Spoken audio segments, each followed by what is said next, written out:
It is tier list time. Hi everybody, my name is Abby. Welcome to the tier list video for Season 9. Even though I've been playing a lot of Season 9 on stream and off stream, I still don't feel nearly as confident about the tier list that I'm about to make, simply because I just feel like I need even more time. I've been playing a lot of support, tank, and DPS. I would say maybe equally, like I've been playing all three roles equally, and I've been enjoying the game a lot. I haven't played a season this much. I even finished the battle pass and everything, so really having a lot of fun with this season. But now it's the time to make a tier list and talk about what I think. Now bear in mind that this tier list will be from metal ranks all the way up to low masters. Like mid masters and above right now is pretty much where all the high ranked players are, where the top 1% is. So I'm not going to be making things from the top 1% POV. A lot of other content creators do that. I will be looking at the general player base and, you know, just the overall feeling, because I've been playing this season a lot more semi-competitive, semi-casual, been laying it back, you know, been just kind of chilling with my friends, and, you know, these are my findings. So with that in mind,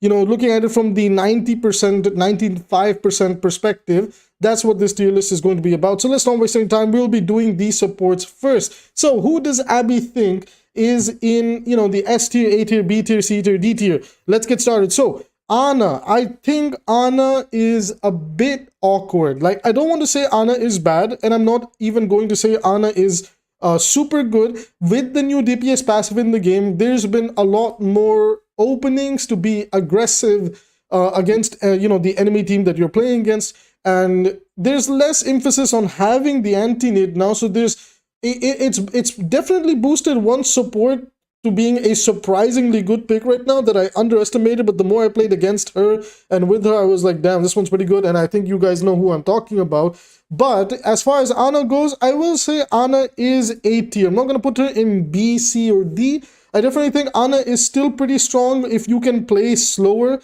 And there's definitely been some, even in scrims, we've been like, with certain comps, you definitely want to play slower, and that allows Ana to shine a little bit more. But in the faster pace of the game, where certain characters are meta, I wouldn't say she's necessarily S tier. Wouldn't put her in B tier either. I would just say she's a solid A tier pick. She's not bad, not good, pretty okay, thumbs up. You know, she's a solid pick as ever. Ana is just great. Nade is still pretty powerful where it wants to be. Sleep is great. And Ana just in general, you know, she's okay. She's like definitely the new health pools and everything. She could use maybe a bit of a damage buff here and there. But other than that, I think Ana's a solid pick. She's fine. Moving on to Lifeweaver. Okay, this is controversial. I know a lot of people are not going to like hearing it. I've been playing some Lifeweaver here and there to confirm my suspicions as well. I think the hero is D tier. I think Lifeweaver is really bad. He's definitely been one of the supports that's been hurt by the DPS passive the most. His downtime in charging up the heal, letting out the heal traveling, connecting to a target, and then just being like 20% less of the max value that you did charge up, it hurts him a lot, and a lot of people don't understand this for Lifeweaver. I've been seeing a lot of Lifeweaver Mercy comps. My fellow support players out there, Lifeweaver Mercy comps are a massive throw pick. Please consider playing other supports. Lifeweaver is not that bad per se in certain niche situations. You can make him work, and I am thinking of maybe putting him in C tier, because there is certain situations where, you know, his tree is not that bad and things like that. But when I consider the overall gameplay state and how fast it is right now, yeah, I'm sorry, Lifeweaver is kind of D tier, and anything that he can do, anything that he can provide, any other support can do it better. And you know, I was arguing with somebody on Reddit. They were like, yeah, but name me any other support that can pull somebody who's throwing like you know, back into a good spot and all this type of stuff. It's like, you know, while you could make an argument for pulling people back into a better position, that player is still going to go do that problem over and over again. So how many times are you going to pull somebody into a better position, right? And it's a very long cooldown. So Lifeweaver, his ultimate is a weaker rally. His healing is really, really mediocre, and that's me being very forgiving. I think Lifeweaver needs some help. Maybe I would... Okay, he's not D tier, because I do know a support who is D tier. I'll put him in C tier, okay? Like, I wouldn't say any support is D tier. I'll put him in C tier. He needs help, you know? He's not the best, not like... He needs help, you know, definitely a little bit behind in terms of what he can do. Moving on, Mercy. Okay, so Mercy is really awkward, because in certain situations, I do feel Mercy is pretty strong A, and then in other situations, he's pretty strong C. Now, if you're doing with a Mercy and you're confident as a DPS player, you can definitely make this Mercy pick feel like an A-tier pick. It can definitely help a lot in dive comps, in certain poke comps. Mercy is just wonderful to have. Not the best in brawl comps for sure, but I don't know. For Mercy, I'm gonna drop her in B tier. You're not picking her for the healing, and her healing certainly feels worse. I would say that maybe she needs a number increase, or we do look at the DPS passive. This is not the video for the DPS passive. I will talk about the DPS passive in another video. But for now, I would say Mercy is a solid B tier. Yes, her healing feels bad, but damage boost is as strong as ever. She's very mobile. She can survive, and she can enable a lot of raw aggression in dive and poke comp. So for that reason, for now, I will put her in B tier. B tier was going to be like, you know, you can make them work. They're not the worst. They're not like in the best, but you can certainly make them work. I would say don't one-trick Mercy this season. It's not worth it. If you want to one-trick a character, I'm going on to her now. It's Moira. This is a bit of a hot take, but I think Moira is an S tier pick right now. Those health pool changes, paired that with the way that she got the beam increase for sucking people off, paired that with the fact that she's just really good at taking advantage of the DPS passive, Moira is such a solid pick. Like, you know, one of the things I feel like not a lot of people are talking about is when Moira uses Coalescence, she becomes so tanky, so difficult to kill. You know, before, like on the previous patches, as a Genji, Tracer, Sombra, Cassidy, Ashe, Ekko, I could blow, you know, I could blow Moira's head off and take her clean out of the fight, even if she was coalescing. But this patch, she feels so tanky with Coalescence. Coalescence is one of the fastest charging ultimates in the game. So, you know, Moira, good DPS ability, good healing, good survivability, pretty flexible in a lot of different compositions and playstyles. She's a safe pick. She's a really good pick for the 90% of gameplay on ladder and everything. So she's a great hero to play right now. Thumbs up. You know, Moira mains are having their times to shine, and she's got the mythic to go with. So definitely play some Moira. She's pretty strong right now. Iori, oh my days. So Iori did get some buffs here and there, not going to lie, it didn't do anything for her because I specified what her problems are. She's pretty much lost her identity, and Zenyatta is just the upgraded version of her. Again, kind of weird to say that when I've been saying Iori was the upgraded version of Zenyatta, but I will say Iori unfortunately still needs a lot of help. I think she will get more buffs in the mid-season patch once we do get around to it. Hopefully soon, because my god man, Iori is pathetic. Her breakpoints are really bad. She needs a lot of help. You know, I understand Iori can sometimes become a little bit oppressive, but hot take, in my opinion, I think Iori is a little bit more healthier than Zenyatta, just because she cannot overwhelm a tank. And, you know, Pylon is very squishy, very easy to take out nowadays, and yeah, I don't think Pylon and Iori as a character is that problematic anymore, so I wouldn't be opposed to her getting some help in the damage department, not the healing, in particular in the damage department, because they do have to decide, well, where do we want to put Iori's power? And I think her, she is that poke DPS like support character. I would rather she have more power in her damage potential rather than her healing potential. Otherwise, she just becomes another heal bot, and support as a role begins to feel more boring, right? We want support to feel a lot more fun. And, you know, a character like Moira right now, she can do a little bit of everything. So it would be nice if from a beam-like character, we could have Iori be stronger. So Iori, unfortunately, I'm going to put her in maybe C tier. I would say Lifeweaver is in a bit of a better spot than she is, although that can be debated. But let's just say they're like in the same spot. They're not one or above the other. They're C, although I could argue Iori is in D, but again, I won't put any support in D tier. Both of them are in C tier, like, they're really bad. I would say Iori has a little bit worse because of the way breakpoints and HP pools are working right now. She's definitely gotten screwed over. So, moving on to Zenyatta, S tier pick, probably the best support in the game right now. Actually, no, he is the best support in the game right now. You can make him work anywhere. Very few situations where you're definitely going to feel like, okay, I need to swap off Zen. You know, but Zenyatta, very strong. He's working really well with the DPS passive. Like, just throw, you know, like DPS passive turns on a tank, throw Discord over on that tank, that guy's getting deleted in less than 3 seconds. They just explode so fast. Zenyatta is definitely very strong as a support, and his nerfs didn't necessarily do anything. Yes, he's a little bit more diveable, but his strength is still very strong. So, looking forward to seeing how they handle him in the future. This is not going to be the patch where, sorry, the video where I, you know, suggest what they need to do to change up the meta. But, you know, Zenyatta, very strong. And right next to him in the S tier is Lucio. Lucio is also very strong. Did see some projectile size changes and did get I'm not entirely sure where he got nerfed, I think, other than the projectile size changes, but Lucio is very strong. The game is all about just running it down mid. He pairs really well with Zen, and it's funny, we are back in the Zen Lucio days. And he also pairs really well with Moira. So the top three, they pair and play really well together in, you know, again, like metal ranks and anything below Masters 5. So up until that point, these guys are very, very strong and they're very fun to play right now, and they're probably the best supports to pick up. Okay, moving on to KIRO. KIRO definitely took a big bump in this patch. She can't 2-tap people. It hurts her damage potential, but heal bot KIRO is still a very viable playstyle, and her Kitsune Rush is also very good, still is pretty good. Like overall, her kit is still very good. You do have to work a little bit more with your DPS to get max value off of her, but I wouldn't necessarily say she's super bad. She's still pretty decent pick, not a bad hero to play. You know, she has her places. Moira definitely overtakes her now in certain situations, but Suzu is still pretty good. You know, her healing output is still very good, even with the DPS passive, and she's alright. You know, she's alright. So I will put her with Ana up there. Moving on to Brigitte. Same thing, I will say, I don't think Brigitte is that bad. She definitely has her places. Diva is very strong from the tank. So, you know, Brigitte comes in as a pretty solid A-tier pick. I don't know where to, like, you know, number them, since like a lot of this can be very situational, but I will put Diva, you know, maybe I'll put Ana at the bottom and I'll put Brig in the middle and Kiriko on top. I wouldn't say Kiriko, no.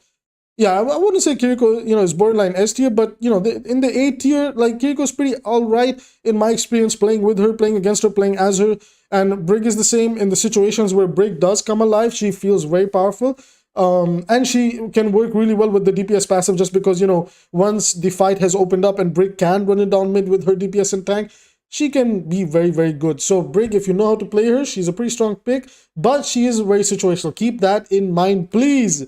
She's not a generalist, okay? She's very situational hero, very good against Diva. So if you're seeing a lot of Diva, pick Brig. Very good, very easy, inspire triggers, and they're pretty solid overall. Okay, Baptiste. Baptiste is not that bad either. Gonna throw him up in A tier.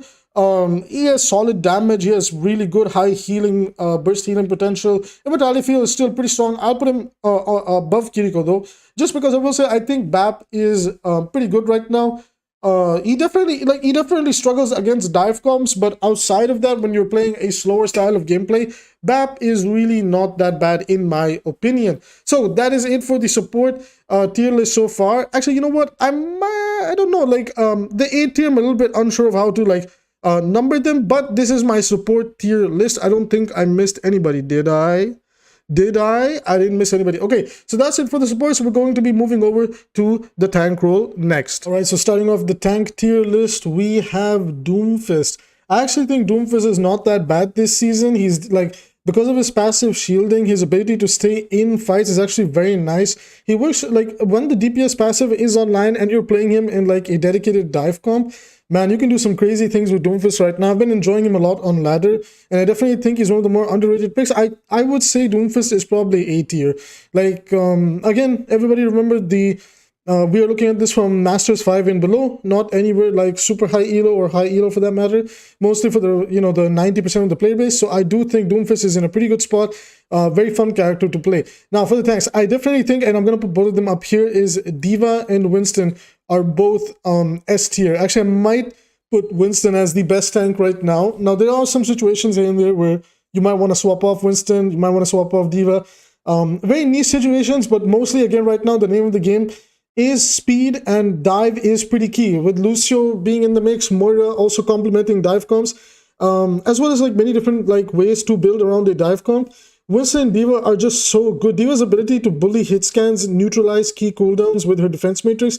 Winston's ability to apply that newly buffed AoE damage and chunk down targets and take advantage of the DPS passive is just amazing. Pair him with a Genji or an Ekko or a Tracer that's in their backline. It's just so fun to play. So definitely, I would say Winston and Diva are at the top of that list. Another A-tier pick, I would say, is Junker Queen. Again, just like Doomfist, the parameters for Doomfist's reason of being A-tier apply to Junker Queen as well. I think Junker Queen's ability to trigger her own self-healing constantly while also receiving healing from other targets, she makes for a pretty good brawl tank. I actually don't think Junker Queen is that bad, but again, the challenging part about playing Junker Queen is you must be mechanically gifted on her to make her work. Let's assume that you are playing Junker Queen really well, and the composition that you're playing around, even if it's like Moira Lucio or Zen Lucio, you can make it work. And it's like, she's actually not that bad. Any Jungle Queen player I've had, I've actually felt pretty comfortable with them, that they're actually not that bad. So far, I would say Jungle Queen maybe not that bad. Definitely has some situations where she feels a little bit lackluster, because she doesn't have any way to kind of sustain herself. Sorry, not sustain herself, but like, you know, negate damage. Like Doomfist does have the block, so there is that, like, you know, that you can just kind of keep using and stalling yourself out. But okay, maybe just considering the fact that if Jungle Queen doesn't win in her initial engagement or find value, then she's a little bit vulnerable. Just for that, I might drop her to B tier. I don't know. Queen is a bit weird. What do you guys think? Where would you put Jungle Queen? I actually want to hear your guys' opinion. For now, I'll drop her in B. She's pretty alright. Like, she's pretty okay. If you can make her work really well, and your timing, your engagements, you've set the tempo, you're controlling the map, she's an A tier pick. If you're struggling to play her, then maybe B, C, you know, you're just better off playing another tank. Okay, Roadhog. I would actually argue Roadhog is by far one of the worst tanks in the game right now. C or D tier. He has his niches where he certainly can work. Pretty good into the monkey matchup with a Zen on your team.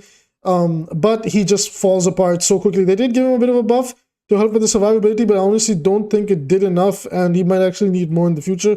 The Roadhog problem is a bit of a tricky one, since they are trying to move away from one-shots in the game, and certain characters and their designs are going to be hurt by it, but it is the new criteria that we are going by. So Roadhog, really not the best tank, only really good if your team wants to play a slow comp and you just want to like melt a diving Winston.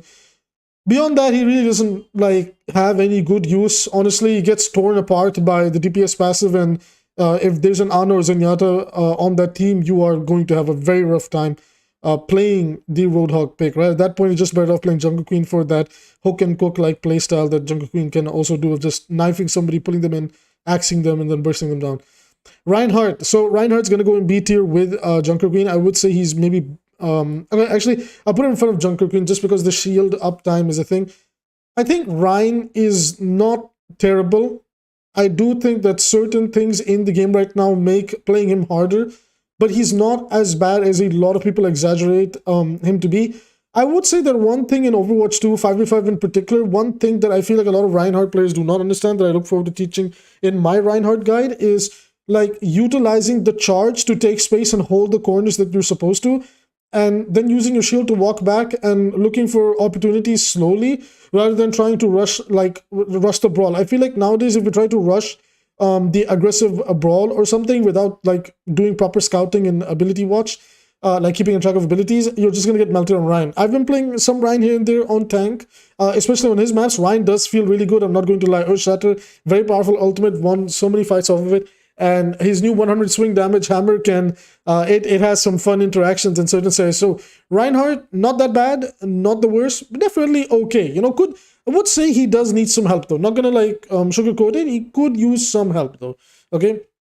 Ramatra is pretty interesting because I genuinely don't know where to put him. You're block botting a lot more, but you're like, I would argue one of the things right now is your ability to stay alive is really important, and if you can stay alive, you'll be able to take, like, when the fights begin to slow down, abilities have been burnt and everything, you can just go ham with Ramatra. With his newly, like his new poke damage, projectiles bigger, his ability to confirm kills in the, like, Sage form, or, like, you know, his basic Omnic form is not that bad, honestly. And I just think, like, Ram is actually not that bad. It's just you have to play a little bit more reserved than playing a lot more aggro, especially now more than ever.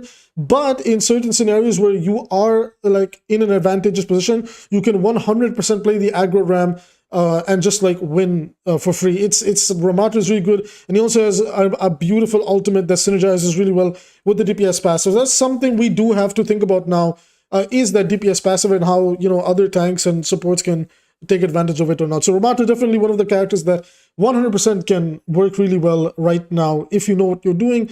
It's all about just pacing yourself. Tank right now is all about pacing yourself. Another tank that is just spectacular right now is Sigma. He's pretty good on defending on a lot of maps, pretty good on the sniper maps, and just overall really good at staying alive, really good at kind of everything. He kind of falls apart against dive comps, which does make me want to put him in A tier. You know what? He'll be the king of A tier. I think Sigma is very good, only really falls apart to really strong and very quick dive comps because he just can't keep up with the pace and he just falls apart. It also certainly doesn't help that, you know, usually the Winston or the Doomfist can ignore certain cooldown interactions, bypass them, and just defeat him in the duel with his, like, when it's like a Sigma versus a Doom or Winston. A smart Winston or Doom will know how to just juggle around Sigma's cooldowns and just melt them with the help of another DPS nearby, and Sigma just doesn't like that. He wants to play a slower game. So he does lose to the dive tank somewhat. He can have a pretty good matchup against Diva if you're smart, but Diva is pretty damn tanky. So Sigma, great tank, very flexible, really good on just defending on a lot of maps with longer sight lines, and a pretty solid pick, honestly. He's really not that bad, I would say. He's pretty good. Mauga. I would argue that Mauga is by far the worst tank in the game. There is no reason to play him. Anything that he can do, a lot of other tanks can do better. I guess you could argue that maybe playing him with a Zenyatta up against an Orisa is good to just quickly melt her with the Discord Orb on her and just like beaming her down with his lifesteal. But again, in that regard, you're just better off playing other tanks like Zarya, who are just much better at the damage output and keeping themselves in a fight. And that transitions us into Zarya. Zarya, I think she's a pretty solid A tier pick. Again, she has the same problem with Sigma, where she's actually not that bad of a brawl tank, but she falls apart to really good dive. I might just put her behind Doomfist. Again, I'm not entirely sure how I'd like number all of them, or, you know, like organize all of them, but Zarya is definitely in the A tier as well. I think she has great potential, great damage potential, again, if you could stay alive on tank and find opportunities, and that's something that Zarya can do a lot, you're going to be rewarded. And they buffed her like recently a lot. They give her some big damage numbers. So Zarya, very powerful tank, you know, very, very strong right now. Wrecking Ball. Wrecking Ball is also a very good pick. I will put him in S tier, but I will say one thing, right? The problem with Wrecking Ball is that majority of the player base do not understand how to play with him. And because of this, even though Ball is actually not a bad pick right now, he kind of drops to B or C when you have a team that doesn't understand what to do, and you're just kind of like trying to like swoop in, slam down, and delete a support, and then walk in with your DPS or something. Like, if people understood how to play with a Wrecking Ball better in, like, you know, in high levels of play, Wrecking Ball is really good right now, right? But again, I'm looking at this from the 90% player base, and I will put him down at B, just because it's like, while the ball player might actually be really good, if your team is not taking advantage of your slams, of your boops, of just anything that you're doing, and you're not coordinating your dives, you're going to have a bit of a rougher time. So because of that, I will put him in B. But let's say like the stars have aligned for you and you're in a great team comp and they're working with you, yeah, it's pretty much an S tier pick. He's very, very strong. Very, very good tank to have right now. Very survivable, can stay alive very long as well. Orisa, I definitely think people are underrating Orisa, and I might just put her either in front or behind Sigma. Orisa's ability to just stay alive and draw out fights is incredible. The projectile size increase has really helped her in being able to not only confirm kills, but apply consistent pressure. I've been using Orisa to actually like just delete snipers, like especially Widowmakers across the map, just because of how large the projectiles are and just how easy it is to headshot a Widow that's standing still and scoping in. It's just a phenomenal time. She also just has like great counter dive potential. And she has her weaknesses, don't get me wrong. I don't think Orisa is OP, but she's definitely strong. And I will say one thing. On the current patch, I actually find her really fun to play. For some strange reason, in the previous patches, I just found her playstyle to be really boring. But right now, maybe it's because you can get kills on her, and she does feel a little bit more satisfying to play. I'm actually really enjoying her. So I definitely, like, I wouldn't say she's better than Sigma, because on certain sniper maps, like, she just, you know, like, it's just much better to have Sig compared to her. But I will say her matchups against even Zarya right now, at least in my experiences, if you're smart and you don't burn, if you don't feed Zarya's bubbles, against Ram, Doom, and pretty much everybody below this tier list, she has a really good matchup against them. She can also have good matchups against an inexperienced Winston or a Diva who's burning a lot of her matrix for no reason. But I would say that, yeah, she's a pretty solid A tier pick in my opinion. Again, remember, mostly considering the 90% side of the player base, not the top 10%, as per my experiences with my friends and what I'm seeing other people play, how they feel to play against, and how they feel to play as. Now that we've gotten the tank tier list out of the way, we'll be moving on to DPS. Moving on to the DPS side of the tier list, we have Ashe in A tier. Ashe is still pretty strong. She's honestly, she's aged like fine wine in the game. She's just a pretty solid A tier pick in pretty much any and almost every meta. Dive is the name of the game, and I'm seeing a lot of dive in the metal ranks as well as low masters and diamond. So she still works really well, but there's certainly an area where if the enemy does have a pretty good coordinated dive, Ashe can feel difficult to play. And it certainly doesn't help her case right now where, you know, Genji is doing pretty damn good as well. Anyways, Ashe, solid pick, A tier, very good in lots of situations, great, can do a great job of following up on Zen's discords. Mercy pairs really well with her.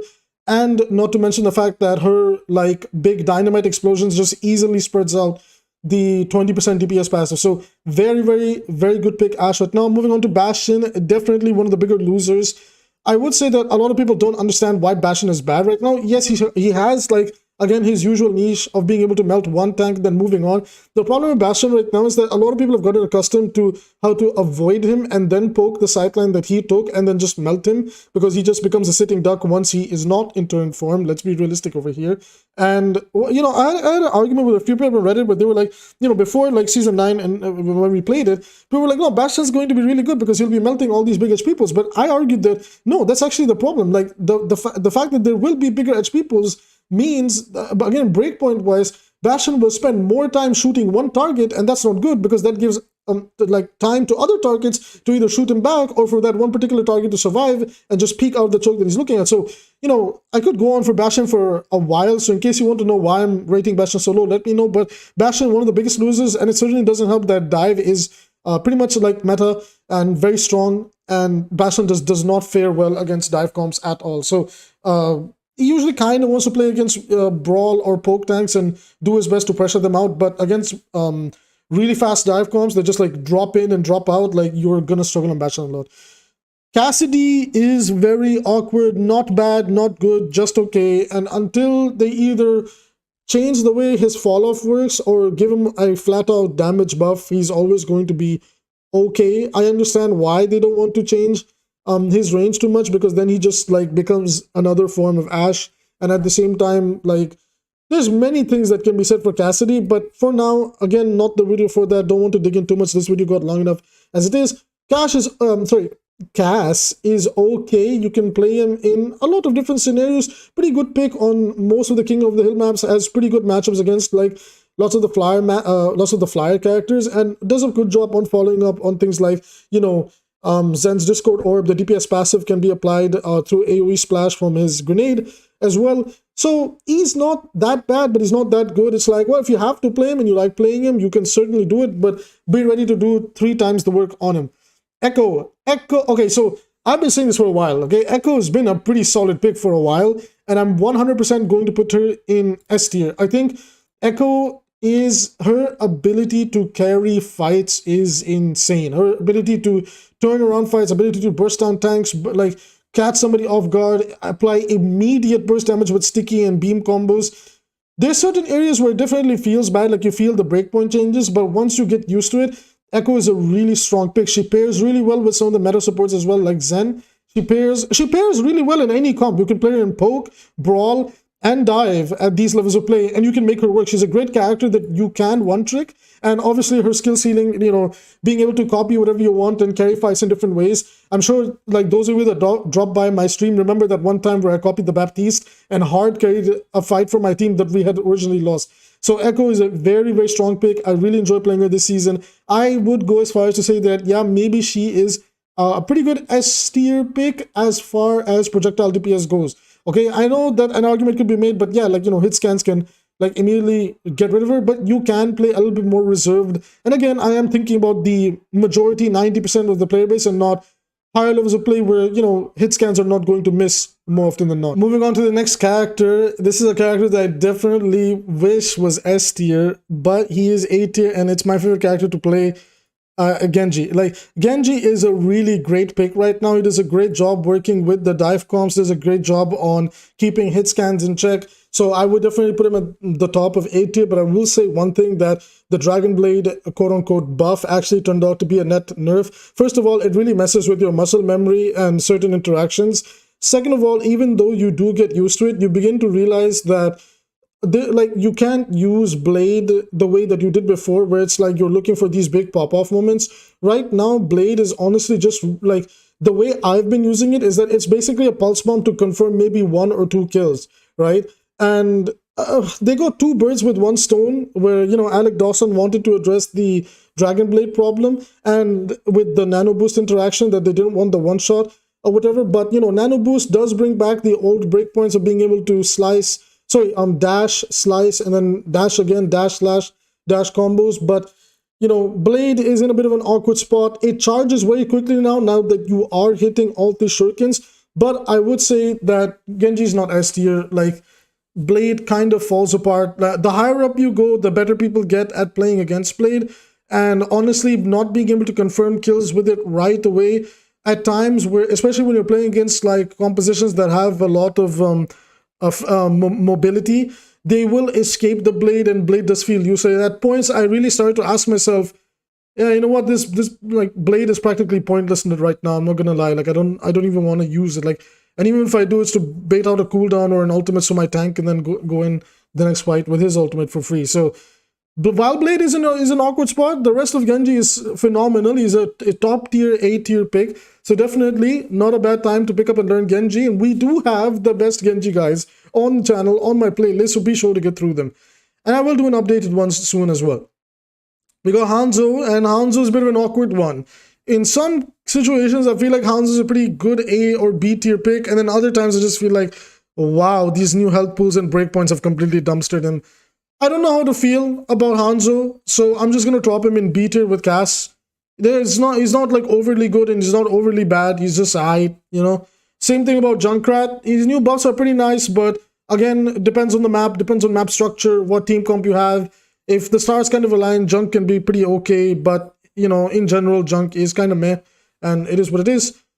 Mei is also a character that's really weird. Again, because the name of the game is speed and dive right now, Mei struggles to keep up with a lot of the faster characters that can burst her down before she can even get any of her own meaningful damage in. I do think her damage is kind of pathetic right now when it comes to the left click spray.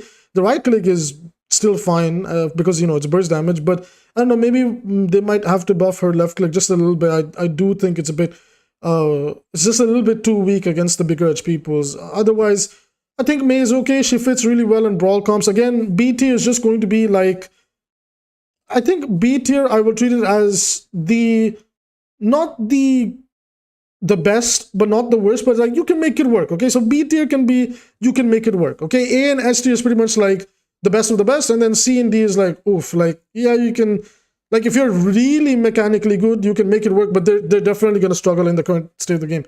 Fara is also a B tier pick. I have been able to make her work. Like, I really get her new playstyle, and I do have a guide coming for her.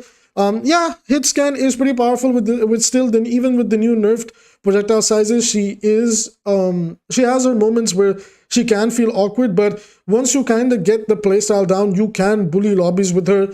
She's not going to be the generalist that we did want her to be, that, oh, I can play Fara anywhere. She's still going to be played on the maps that you usually did kind of play her on, but unfortunately, anything that we did want for Fara has already been made towards Ekko, so that's just never going to change. But Fara is much healthier to play, and in my opinion, she's much more fun to play. Solid B tier pick, not the worst, but not the best either. Can work in a lot of different situations where, you know, you could try to make her work. And finally, you don't need a Mercy as much either, so you can, you know, really play her in different support, with different supports on your team rather than forcing a person to play the Mercy pick. Reaper, I'm not gonna lie, I do think Reaper is underrated, but by God in heaven, he has the worst ultimate in the game. This ultimate is barely going to kill anything, and it takes so long to get a kill with his ult that they will kill you before you'll actually be able to kill anybody else. I genuinely think Reaper desperately needs a buff, and I'm going to put him in C tier. He's not, okay, or maybe bottom of B tier. He's not that bad, or just above Junk. No, I think Junk has better time in the game right now than Reaper does. Reaper's not overly bad, but like, and he's not like super okay either. It's just, there's a lot that he struggles against. Like, dive is too fast for him to really chunk down. Even Winston nowadays can easily bubble dance against him, and Reaper has a tough time. Reaper just in general, really awkward spot. Alec Dawson has already talked about the fact that they do want to do something for Reaper because Reaper is in a bit of an awkward spot.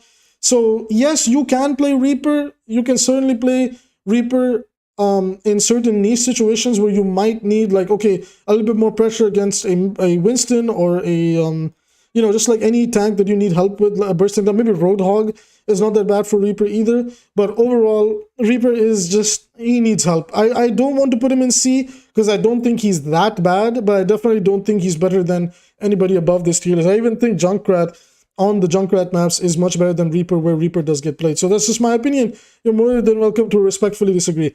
Sojourn is an S tier pick. Do I really need to explain why? Very consistent in doing damage, very consistent in blowing people's heads off, just very consistent overall.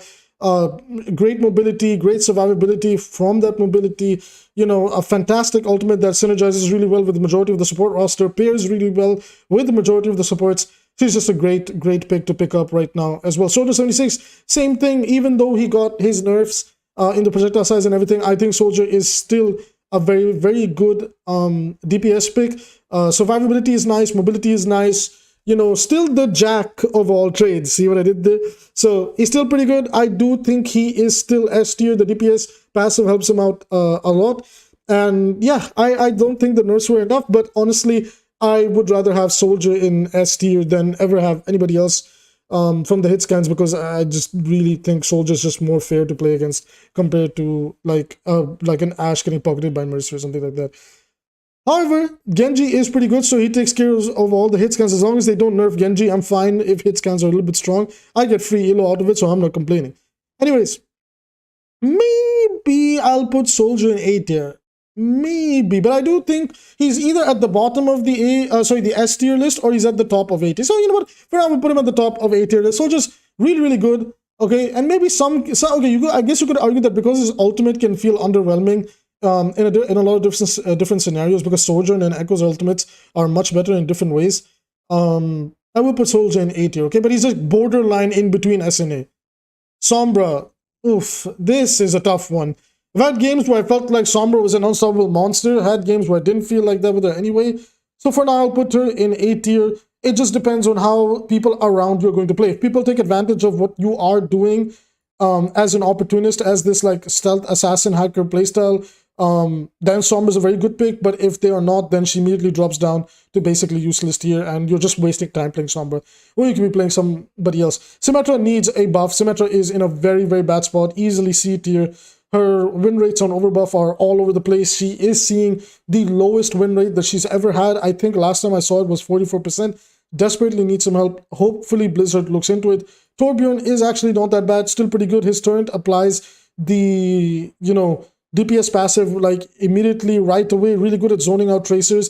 He has a pretty strong place. Whenever I play him, I still think like Torb is unbelievably strong, but a lot of people are like, oh, Torb's not that good. I don't know, maybe I can just make Torb work really well, just like I could with Iori past few seasons until now, but I don't know. I think Torb is still pretty strong, maybe the strongest solid B tier pick, borderline almost A tier, but he can feel a little bit squishy here and there. Tracer, S tier, I would say she's the queen of the game right now. Very consistent, very good at doing a lot of things. Her fall off was something that they've been messing around with, but I still think she's very strong. I don't think I need to say that much about Tracer. You guys know what it's like to play against Tracer at the highest levels, or even at the mid-tiers level of play. You know, good Tracer can definitely just completely turn the game around. Widowmaker, I would say, is an A-tier pick. Maybe just above Ashe, and I would put Soldier behind Widow, and Genji and Widow is a bit debatable, but Widow is still pretty strong if you know what you're doing. She still is the only one in the roster that can do a fully charged shot to one-shot headshot somebody. There are lots of answers in the game to her, so I don't necessarily mind Widow, but I will say that it can feel really annoying to play against her. For what it's worth, though, I think Widow works really well on Widow maps. Otherwise, Widow is pretty much like B to C tier if you're trying to make her work on medium sightline maps. That's a little bit awkward. At that point, just play Ashe, man. Come on. But I will say overall, though, I think Widow is still pretty strong. I mean, to be fair, I'm playing at around Masters 3 right now. So I do play against a lot of Widows, and I still think, like, you know, I see a lot of them working. I see a lot of them still making it work. So I don't know. What do you guys think? Widow's one of those characters that I'm a little bit unsure of, and I think that is it. I've gone into everybody in the game, and this is just my opinion so far. Bear in mind that I considered more on any, like, you know, Masters 5 and below, down to the metal ranks. There is a lot of picks that I'm unsure about. It's the first time I've, like, made a tier list where I'm like, I'm not entirely sure on like a handful of picks. So I do want to hear your guys' thoughts down below. What do you think of the tier list? Who do you think is rated higher than they should be, lower than they should be.